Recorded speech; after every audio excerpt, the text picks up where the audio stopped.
Мен ар бир жазган комментариңерди окуп турам достор. Саламатчылык. Эң сонунан да.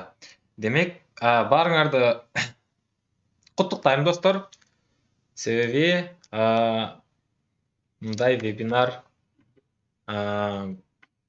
Кыргызстанда жок кесе деп айтам. Азыр силерге болуп көрбөгөндөй кыргыз тилинин грамматикасын аябай жөнөкөй тилде түшүндүрүп бергенге аракет кылам. Анда эмесе мен бул жактамын достор. Мен көрүнүп жатамбы баарыңарга? Үнүм жакшы угулуп атыптыр. Эми өзүм көрүнүп атамбы?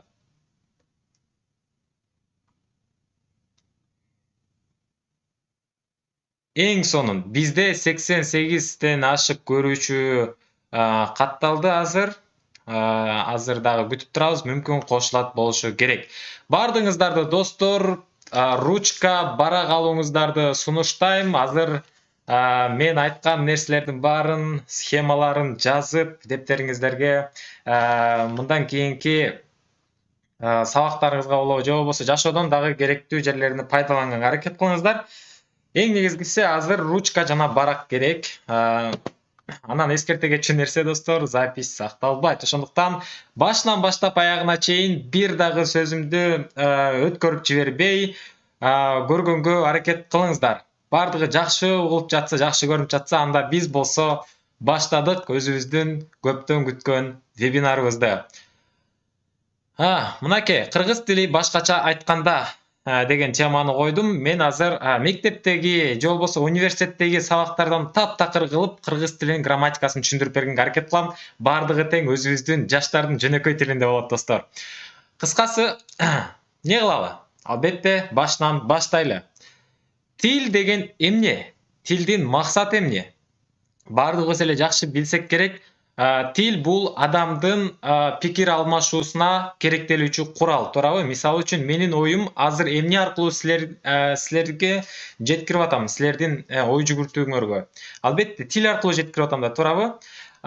Тил демек менин ой жүгүртүүмдүн силерге жетүүсү үчүн бул кандайдыр бир курал.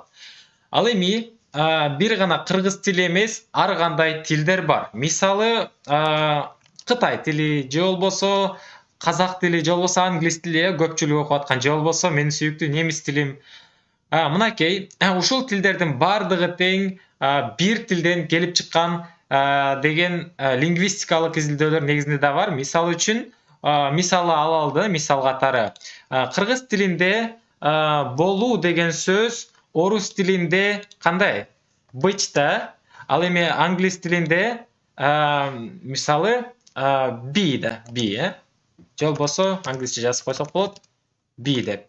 Бардыгы тең эле окшошуп келип атат, кыргызча болуу, орусча быть, англисче be болсун, немисче bin, ich bin деп. Демек, булардын бардыгы тең түпкү теги бир тилден келип чыккан деген ойго туш болобуз. Эми бул жактан мен эмнени айткым келип жатат достор? Эмнени айткым келип жатат? Демек, бардык тилдер бир тилден келсе, эмне үчүн өзгөрүп кеткен? Ар кандай изилдөөлөр, ар кандай гипотезалар бар. Булар мисалы айтсак, кээ бирлер тоолуу жайда жайгашып, анан мисалы кыргыздарда алыс жайгашкандыктан кыйкырып, ай, эй, азамат, ой, бери кел деп кыйкырып атып, бизге үндүү тамгалар көбүрөөк колдонулат экен биздин тилдечи. Ал эми Европа же болбосо дагы башка өлкөлөрүндө жакын жашагандыктан аларда үнсүз тамгалардын